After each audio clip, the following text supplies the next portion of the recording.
You're listening to the Baumbastic Podcast with Andrew Ellis on Inside Arkansas. What's going on, everybody, and welcome back to the Baumbastic Podcast presented by Inside Arkansas and hosted by Andrew Ellis. It is Thursday night. It's May 15th. It's not quite midnight, but the clock has struck midnight on Arkansas's Cinderella run, I guess you can call it. Their comeback attempt against Tennessee did not go the way the Hogs wanted it to go. The Hogs drop game one 10-7 against Tennessee. Tony V takes round one against Dave Van Horn in the Master Apprentice matchup, which really fired up a lot of people when I said that in the series preview. Another series opening loss for the Arkansas Razorbacks. Another really close competitive game one against one of the best teams in the country. You have big time arms on the mound. There's not a lot of margin for error. You had a game with the two top offenses in the SEC. If you look at batting average, slugging, on base percentage, and runs per game, the number one and number two offenses at every single step of the way, they look like it tonight. The two teams combined for 30 hits. Neither starter for either team. Tennessee did not pitch their ace, Liam Doyle. Arkansas will have to see him tomorrow. We'll talk about that in a minute. But neither Zach Root nor Marcus Phillips, two guys who, by the way, are projected to go number 19 and number 33 in the latest mock draft from Joe Doyle. Zach Root, by the way, is the 19 of that. Two really good arms, likely to be taken in the first 50 picks this summer. Both looked pretty average against really good lineups tonight. It's not because those guys actually suck. It's because these offenses are pretty good. I feel like the story of this game, when I think back on it, is every single, or at least Arkansas's top two pitchers who pitched in this game, Zach Root and Gabe Gackle, and we'll pull up the numbers here in a second and talk about the box score and kind of everyone, you get the full look at it. But really the story of the game, when I think about it, Zach Root, first trip through the lineup, gives up one run on a solo home run from Dalton Bargo, I believe is the kid's name. Their left-handed cleanup hitter, hits a solo home run. That was the only run Zach Root gave up in his first trip through the lineup. Had a 7 or 8 pitch first inning. It seemed like he was going to be on cruise control there for a while. Even through 3 innings, through his first trip through the order, Root only had to throw 30, 32 pitches. Everything seemed to be pointing to him kind of putting together a lengthy start for Arkansas. It was that second trip through the order where they made a lot of adjustments against him, which is what good hitters, that's what good hitting teams do.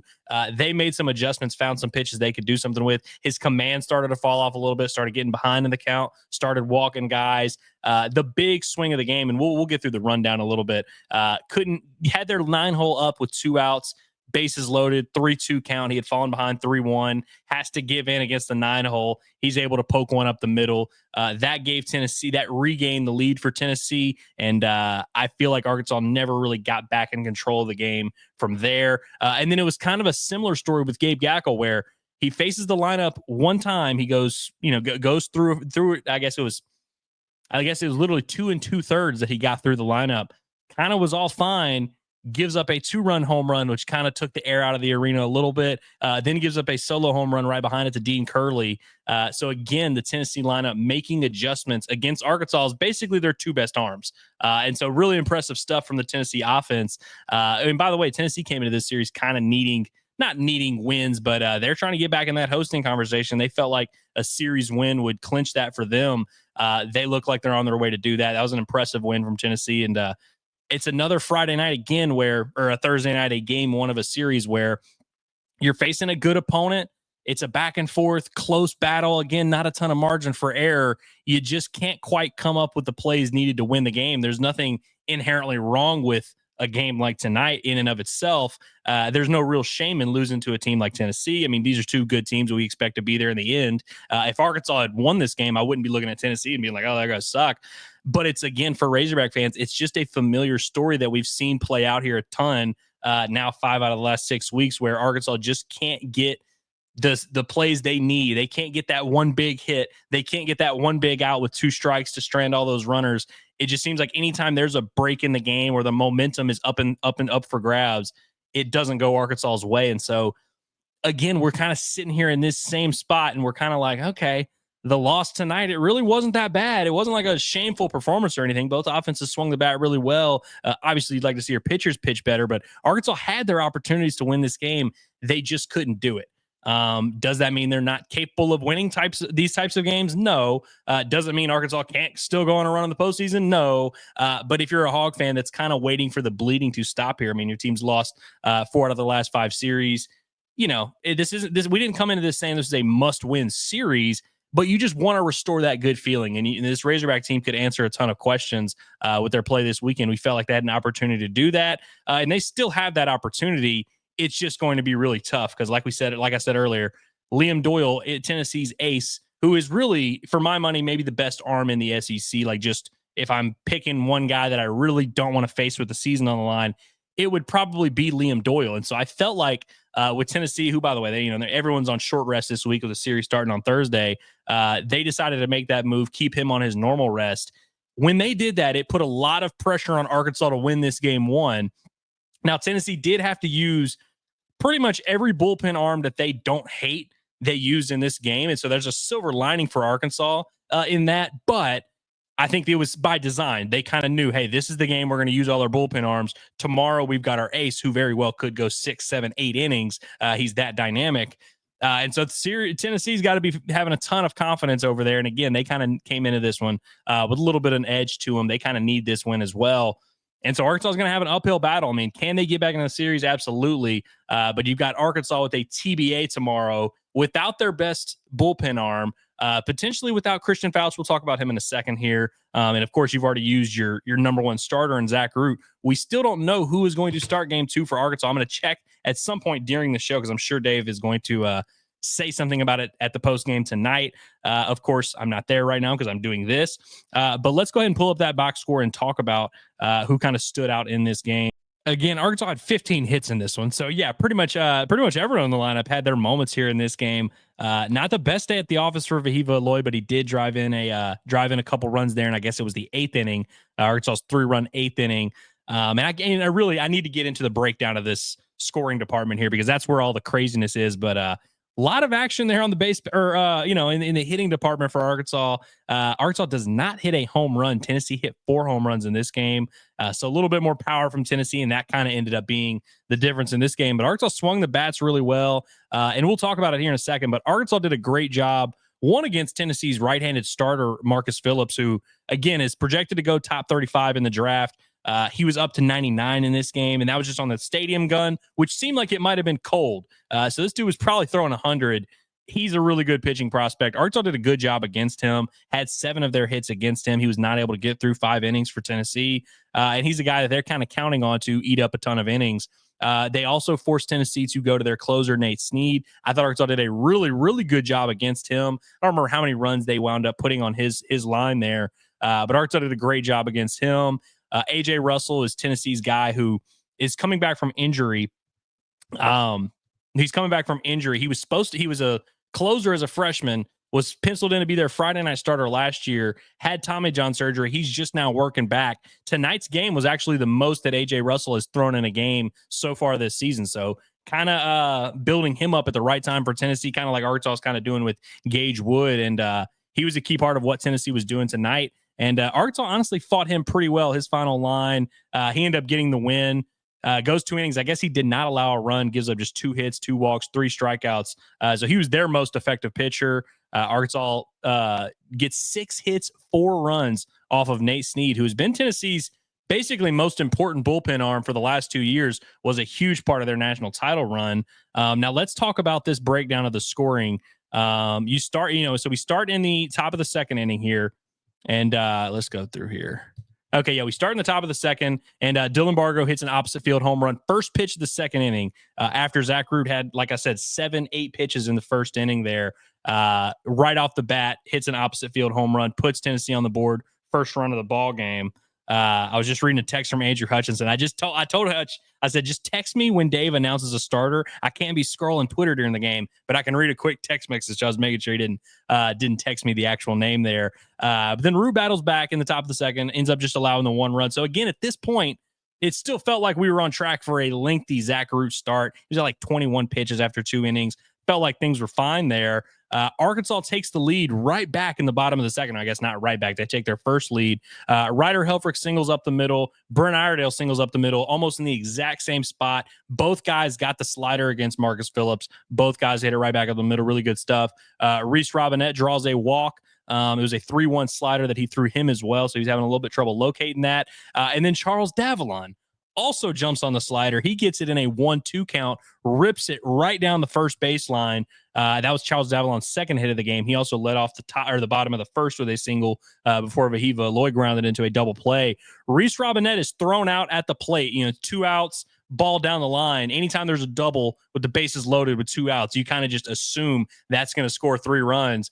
Big Country, who had a really good game in this game, reached base 3 times, had a couple base hits, had the walk here, almost scored a run. He's good in a lot of areas. I don't think he is known for his base running. He almost got thrown out. He almost got thrown out in the 9th inning. Werner sent him down 4 for some reason. Almost gets thrown out the plate there. He does get thrown out here in the bottom of the 2nd inning. I didn't get a good look at it. I was there in pretty good seats behind home plate, but I didn't really get to see a replay. So maybe you guys would know better on if he actually was out. They call him out. They reviewed it. They go with the call on the field. Root comes back in the 3rd inning, by the way, gives up an infield single to the 9 hole to start the 3rd inning. Then you get a foul out, a base hit, and then a double play ball from Hunter Inslee, their number 3 hole hitter. And so even his second trip through the lineup started off okay. He was still kind of battling there. Again, Arkansas had just taken the lead, and then you get up there and he puts up a 0 in the top of the 3rd. You felt like that might be a good moment in the game there. Arkansas doesn't get anything, just a Logan Maxwell walk in the bottom of the 3rd. And then you come back in the top of the 4th, and this is where Tennessee really struck against Zach Root. And this is where his command started to go off. So he falls behind 3-1 to Bargo, ends up getting a ground out. Then Dean Curley just smokes an opposite field single through the right side, walks Chapman on 6 pitches, makes it 1st and 2nd. You end up having, I think the runners advance. I think there was like a double steal on a breaking ball. They end up moving up to 2nd and 3rd. He ends up issuing a walk to load the bases. It ended up being inconsequential. And then you have their 9 hole comes up again. He had singled to second base before, just kind of pokes one right at the middle. It was maybe 75 miles an hour off the bat, just kind of hitting the right spot. Vahiva can't quite get his glove to it.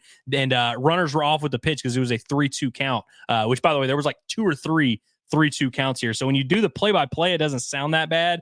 This was like 20, 25 pitches. We're really starting to battle here. And it's bases loaded with 2 outs. You had a chance there. You end up getting a ground ball, but not in the right spot. Ends up being a base hit.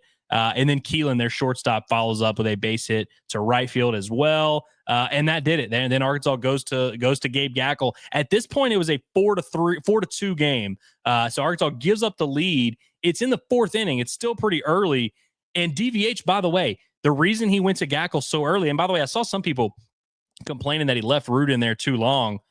I understand the results of like, hey, when you leave a guy in and he gives up a base hit, and then it's like, oh, he shouldn't have left him in. Honestly, like I said, going into this 4th inning, it's not like there was any action in the bullpen. Not like anybody was thinking Zach Root's day was about to be done. And when you have your number 1 starter on the mound, I don't need to explain this to you guys. You guys aren't idiots. You usually want them to throw deep into the game. Your goal is to get as much out of them as possible. And so you definitely 1,000%, especially because he had the lead. It was a 2-1 game with 2 outs. And you still have the lead with 2 outs, 2-1 game. Of course, you're going to give him a chance to get that out and stay in this game. Maybe you give you 2 or 3 more. He gives up a softly hit base hit, and you're like, oh, man, that's a tough break. Then he falls behind 3-2, ends up giving up a hard hit base hit to their leadoff guy, and that's when they pulled him. Honestly, Dave pulled him about as early as he realistically could have. And I said something similar last week with Aiden Jimenez. It was a similar situation. This one even more so with Zach Root, who was coming off of an 8-inning start against Texas and a 6-inning start against LSU, acting like Dave's a moron for not pulling him with 2 outs in the 3rd inning or in the 4th inning. I don't know if that's going to be a tough sell for me. I know everyone's going to disagree, I'm sure, but in hindsight, it's always 20/20. But he ends up going to Gackle with 2 outs after he gives up, the 2 base hits that scored 3 runs. He strikes out Andrew Fisher. Arkansas does not respond in the bottom of the 4th inning. Arkansas did get a run back in the bottom of the 5th, which is when Arkansas finally got to Marcus Phillips. And I was a little surprised Tennessee brought him back out for the 5th. But again, they don't have the deepest of bullpens, so they were kind of counting on him to get them deep into this game. Logan Maxwell starts it off with Vahiva Lloyd grounds out an 0-2 count. Then Logan Maxwell has a really good AB, gets a 3-0 count, takes an auto strike down the middle, and then lays down a perfect bunt down the left field line, or third baseline, I guess I should call it, since it went about 12 feet. That was the first of 2 bunt singles for Arkansas. They had plenty of attempts at it, and then Kahio Aloy gets in a 2-2 count, absolutely smokes once again, jumps all over Marcus Phillips' slider, rips it down the left field line, gets one over the heart of the plate. That was the final pitch Marcus Phillips throws. So you'd say 4-3 game at this point, bottom of the 5th inning. Tennessee goes to Dylan Loy, who is their go-to left-on-left specialist. You will almost certainly see him later in this series as well. In 28 conference games now, Loy has thrown in 18 games for Tennessee. So he is their Stone Hewlett, their Parker Coyle of what Parker Coyle would have been if he had been able to pitch in all these games this year. So they go to him. He strikes out Cam Kojal, and then they go to A.J. Russell, the guy I was just talking about, who was supposed to be their Friday night starter last year, would have been a weekend starter had he been healthy to start this season. Now they're working him into the bullpen. He comes in and gets Ryder Helfer to strike out swinging. Neither team scores in the 6th inning. And again, at this point, it felt like Arkansas was just going to get as much out of Gabe Gackle as they possibly could. There really wasn't much drama in this one at all. Like, at this point, it's still 4-3, and I'm thinking, man, Arkansas is going to ride Gabe Gackle for as long as they possibly can. Tennessee had other plans. They come in the top of the 7th inning, and they really got after him. So he gets ahead of Andrew Fisher, who, by the way, Gabe Gackle came in to face Andrew Fisher, Tennessee's, All-American first baseman who transferred from Ole Miss, the guy that gets thrown out of all the games for being so cocky. That was the first hitter that Gabe Gackle faced, and he struck him out with a changeup in the first time he faces him. He gets him in a 1-2 count again here to face him in the top of the 7th, ends up allowing a base hit to right field. I believe it was a slider that he hit. And then it was Dylan Bargo who hits his 2nd home run of the night against Arkansas's 2nd pitcher of the night, gets a slider on the inner half. And, when you're a right-handed pitcher throwing a slider to a left-handed hitter, it's a slider for a right-handed pitcher is going towards the left-handed batter's box. It's always a dangerous game. If you're throwing it against a left-handed pitcher, it's either got to be down or so far in that he's going to swing over the top of it. It kind of landed right in that sweet spot. Dylan Barger just kind of goes with it, got every bit of it. And then Dean Curley in a 2-2 count gets a fastball elevated. Honestly, this pitch really wasn't a bad pitch from Gackle. This is just a great piece of hitting. I don't know how he hit that fastball. I mean, that takes some hand speed. So again, you go from a 4-3 game thinking, all right, we're going to ride Gackle as long as we can, to back-to-back home runs, and now you're in a 7-3 game. Really, really took the wind out of Arkansas' sails. Gackle ends up going up 0-2 on the next guy and then throws 4 straight balls, and that's where Arkansas goes to Dylan Carter, who comes in, gets a strikeout, issues a walk, and then gets a pop-out. Dylan Carter, I mean, you want to talk about expert in just doing your damn job? Dylan Carter, every single week for Arkansas, comes in and does his job. Arkansas gets a couple hits in the bottom of the 7th, had a 1-out single or a 2-out single from Kahio Aloy through the right side, and then Cam Kojal rips a double down the right field line. He hit it a little too hard. It bounced off the wall just perfectly for the right fielder to come up there, and Kahio Aloy, not exactly the most fleet of foot, was not able to score from first on that. So that's multiple doubles down the right field line for Arkansas with 2 outs, where a runner at first does not score. One, you get thrown out. One, they hold him up at third base. Not the end of the world. And honestly, I don't think it was the wrong call. It's just kind of a little bit of a tough break. And so that's a little bit of a tough one. By the way, I should mention this on the Gabe Gackle home run that he gave up. I can't believe I didn't mention this.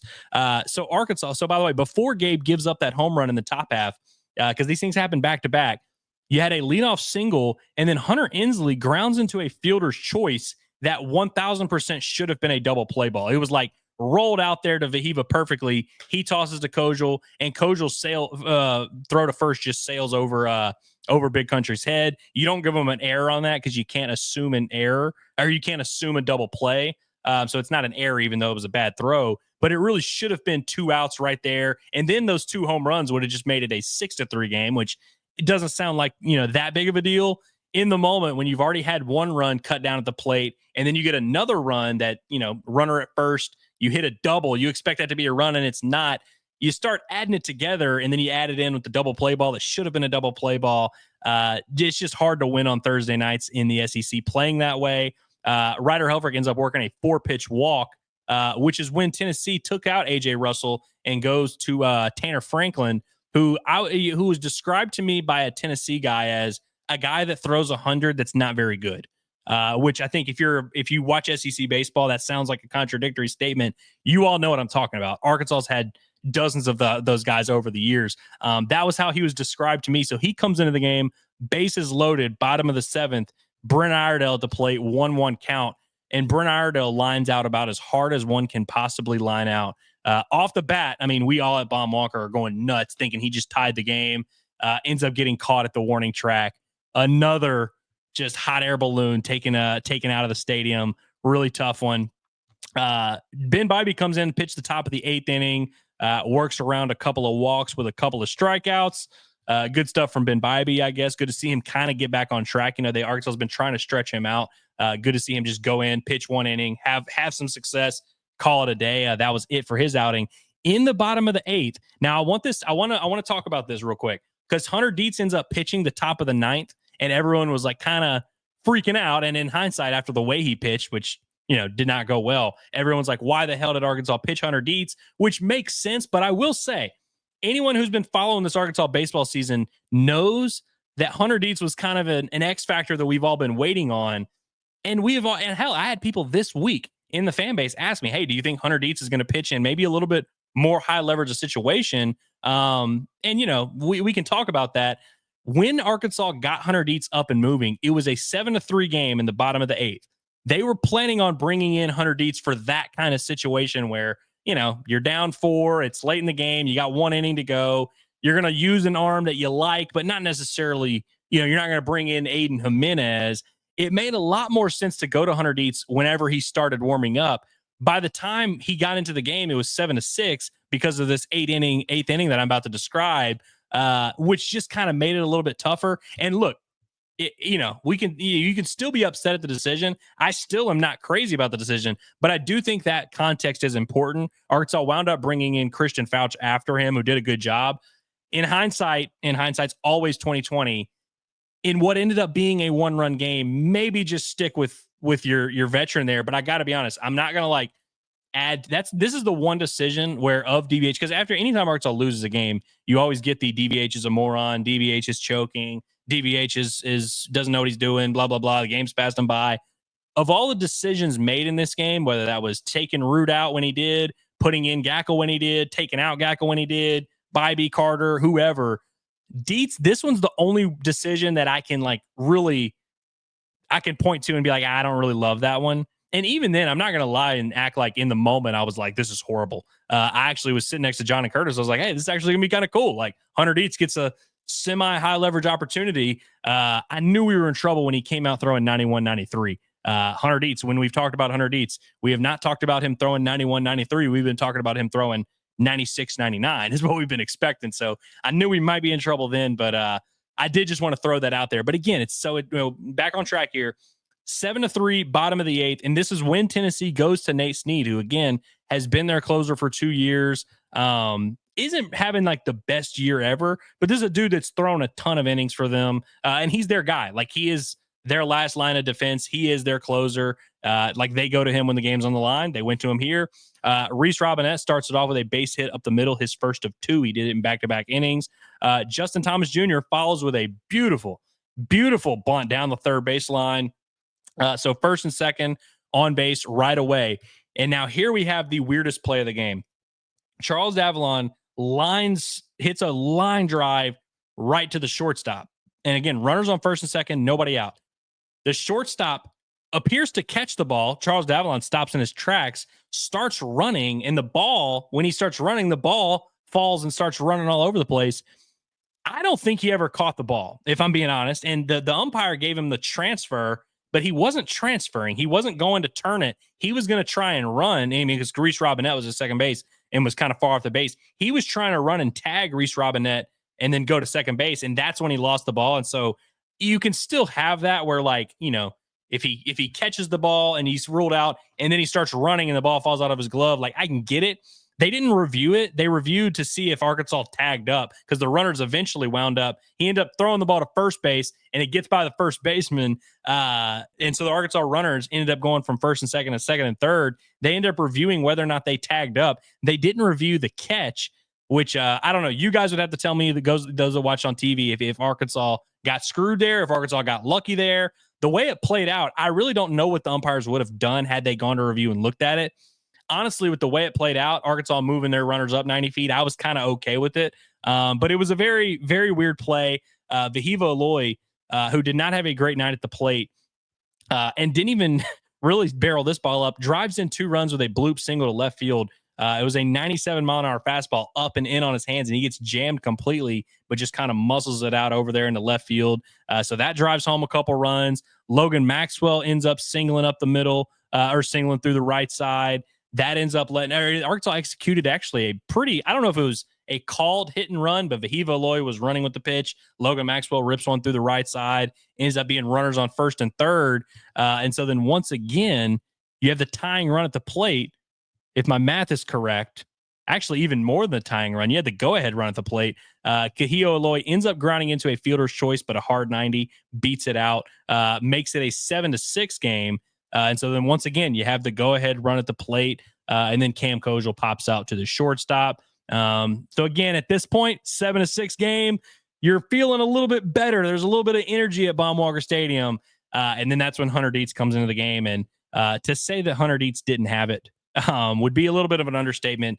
Not necessarily the outing we envisioned when we were hoping we can get Hunter Dietz back from injury. The velocity was way down. I don't know if that was, maybe the gun was colder than I even thought, but he was basically 91, 92 most of the time, and that is not what we've been expecting to see from Hunter Dietz. Ends up giving a base hit to Reese Chapman to right field, hit pretty hard, and then Cannon Peebles, their catcher, who's hitting like 220 on the year, but he now has 11 home runs, like a third of his hits on the year are home runs. He rips a 2-run home run, which made it a 9-6 game. You follow with a base hit up the middle, and Dave could not have gotten out of the dugout quick enough. Goes to Christian Fouch, who gets a quick strikeout. And then there was just an absolute, like, this is like the type of this play that happened here in the 9th inning was like when you knew it was over. And actually it's when fans, there started being just mass exodus. Base hit through the right side. You're holding the runner on at first, just dribbles one right through the right side. Logan Maxwell comes up firing, throws to second base. I don't know if the throw was horrible, but it gets away. They gave the error to Kojal at second base. I don't know if I necessarily love that.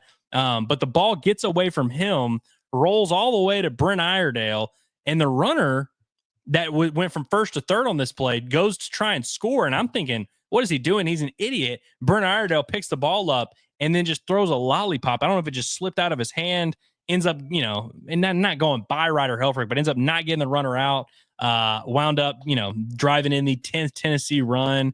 Just an absolute clown shoes play there that I'm sure is going to have DVH pulling his hair out. But that's kind of when you knew it just wasn't Arkansas's night. And that was about all she wrote. He ends up getting a couple quick outs after that.